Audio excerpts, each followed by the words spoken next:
नमस्कार, हमारे विशेष प्रकरण के दूसरे भाग में आपका स्वागत है। पिछले भाग में हमने बरकट्ठा विधानसभा क्षेत्र में हुए 36 दिनों के ऐतिहासिक धरने की मुख्य 13 सूत्री मांगों के बारे में चर्चा की, जिसे पूर्व विधायक श्री जानकी प्रसाद यादव के नेतृत्व में क्षेत्र के विकास और जनता की समस्याओं के समाधान के लिए शुरू किया गया था। बिजली 24 घंटा चाहिए, कहां से होगा? 15 साल तो बाप बेटा क्षेत्र को बर्बाद कर दिया, एक पावर सब स्टेशन कहीं बनाया? हमने 24 घंटा बिजली का हमने यहां पर इंफ्रास्ट्रक्चर तैयार किया था। आज चाहे हम गंगाडी पावर सब स्टेशन को हम गोदक्खर से जोड़ने का, गोदक्खर में पावर सब स्टेशन को एक्सटेंशन करवाया, हमने गंगाडी को वहां से लेट के जोड़वाया, हमने जयनगर प्रखंड के बागमारा में, मधवापाड़ में पावर सब स्टेशन बनवाया, हमने जयनगर के परसाबाद में पावर सब स्टेशन बनवाया। विधानसभा में सवाल किया था इसी चलकुसा परसाबाद के सवाल पर कि चलकुसा में पावर सब स्टेशन बनाया जाए। हमने काटी झरिया के झारपुर में पावर सब स्टेशन बनवाया, हमने इचाक प्रखंड के डोंगरौन में पावर सब स्टेशन बनवाया और 2 शिलान्यास किए हैं, डेरो कला में और तुरकबाद में हम लोग शिलान्यास कर लिया है। लेकिन उसके बाद चुनाव हुआ तो कहां चला गया पावर सब स्टेशन? उसको भी खोजने के लिए आए हैं कि मुख्यमंत्री उस समय का शिलान्यास किया है, कोई एरू गेरू और मदनाखोरी नहीं किया है। राज्य का मुख्यमंत्री चाहे कोई भी हो, सरकार किया है, वह वो काम नहीं बना है, उस काम को शुरू करो और जल्दी चलको साथियों चालू करो, जनता को बिजली जल्दी यहां से दो। और हमने इतना ही नहीं किया, जब लाइन हमारा बिजली से काट देगा तब कैसे बिजली मिलेगा जनता को 24 घंटा? इसके लिए हमने 2 पावर ग्रिड का मंजूरी करवाया, अपने समय में टेंडर करवाया। आज 47 एकड़ में, आज महुआटांड़ में, जयनगर प्रखंड के ककरचोली पंचायत के महुआटांड़ में 47 एकड़ पर पावर ग्रिड बन रहा है। हमने दूसरा बरकट्ठा के सिनाड़ी में मंजूर करवाया था, काम शुरू होने वाला था, वो आज तक काम शुरू नहीं हुआ है। वो क्या काम नहीं शुरू हुआ है, उसको भी शुरू कराना होगा। मित्रों, जब तक हम बिजली को अपने पास स्टॉक नहीं रखेंगे, हम दूसरे डीवीसी के भरोसे रहेंगे तो काटेगा ही। इसलिए हमने इंफ्रास्ट्रक्चर पर ध्यान दिया था। हमने इसलिए अपना कहना है कि चलकुसा पावर सब स्टेशन को तुरंत चालू करो। कस्तूरबा राष्ट्रीय बालिका विद्यालय जहां अब इंटर तक की पढ़ाई होती है, हमने विधानसभा में प्रश्न करके, सवाल उठा के और मुख्यमंत्री से कहते चलकुसा को हमने अलग ये बरकट्ठा में शामिल था, बरही में पढ़ाई होती थी। हमने कहा कि चलकुसा में कस्तूरबा विद्यालय का हमने मंजूरी करवाया, हमने भवन भी बनवाया उसका, लेकिन आज तक वो पढ़ाई उसमें क्यों नहीं शुरू हुआ है? इसके जिम्मेवार कौन है? हमारे यहाँ की बेटियां शिक्षा से। अब हम उस धरने के बाद के परिणामों और आंदोलन के प्रभावों पर विस्तार से बात करेंगे। धरने के सफल समापन के बाद क्षेत्र में बड़े पैमाने पर बदलाव देखने को मिले। क्षेत्रीय विकास और जनहित के जिन 13 मुद्दों को लेकर यह आंदोलन किया गया था, उनमें से कई मुद्दों का समाधान धरने के बाद प्रशासनिक स्तर पर हुआ।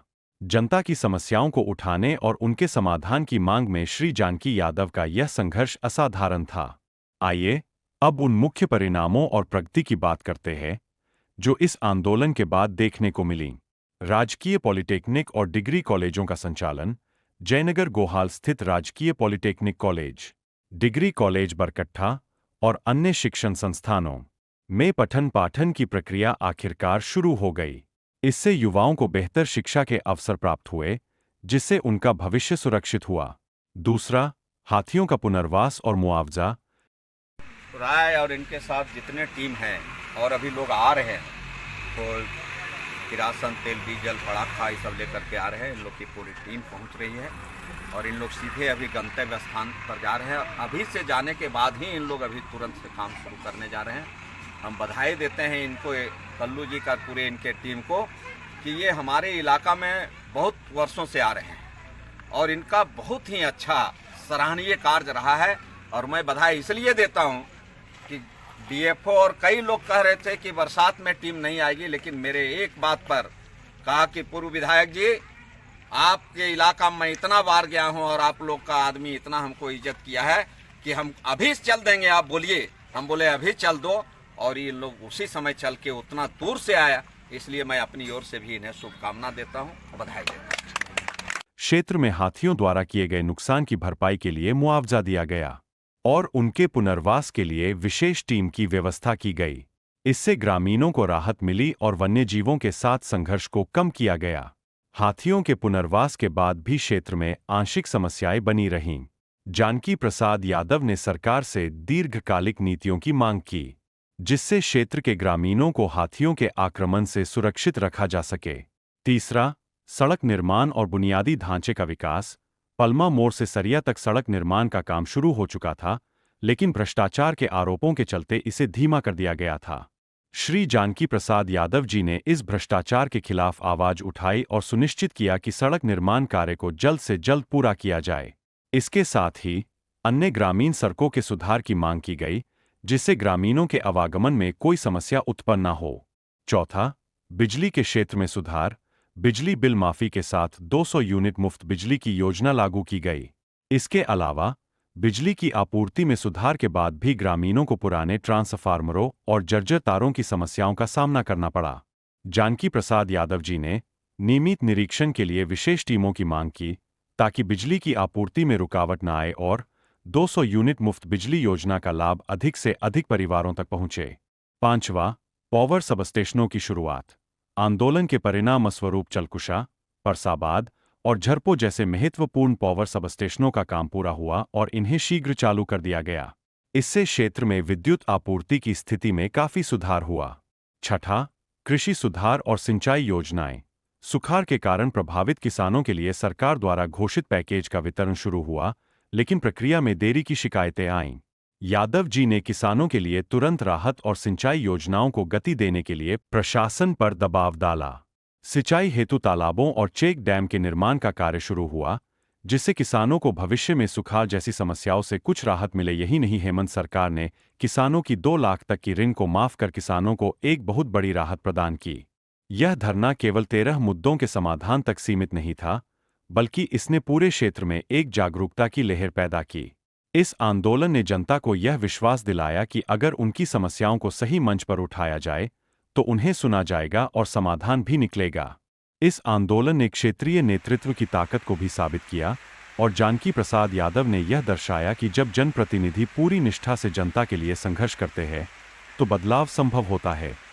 ज्ञात हो, इस 36 दिनों की धरना प्रदर्शन में श्री जानकी प्रसाद यादव जी का विश्वकर्मा पूजा, दशहरा, दुर्गा पूजा जैसे तमाम त्योहार चलकुशा के खुले आसमानों के नीचे बीता। उनकी इस समर्पण भाव को प्रणाम है। इसी समर्पण का नतीजा है कि आज चलकुशा प्रखंड में कई कार्यों का संचालन हो पाया। श्री जानकी प्रसाद यादव के नेतृत्व में इस आंदोलन ने जनता और प्रशासन के बीच एक सेतु का काम किया। धरने के दौरान जनता ने बड़ी संख्या में आंदोलन का समर्थन किया और यह उनकी एकजुटता का परिणाम था कि सरकार ने इन मांगों को गंभीरता से लिया और आवश्यक कदम उठाए। जब जानकी प्रसाद यादव इस ऐतिहासिक आंदोलन की 2 वर्ष पूर्ण होने पर चलकुशा की महान धरती पर पहुंचे तो वहां के लोगों ने श्री जानकी प्रसाद यादव जी का भव्य स्वागत कर उनका आभार व्यक्त किया। इस संघर्ष की कहानी आज भी बरकट्ठा विधानसभा क्षेत्र की जनता के दिलों में जीवित है और यह प्रेरणा देता है कि जनहित में किया गया संघर्ष कभी व्यर्थ नहीं जाता। धन्यवाद। अगले प्रकरण में हम इस आंदोलन के कुछ अन्य पहलुओं पर चर्चा करेंगे। तब तक के लिए नमस्कार।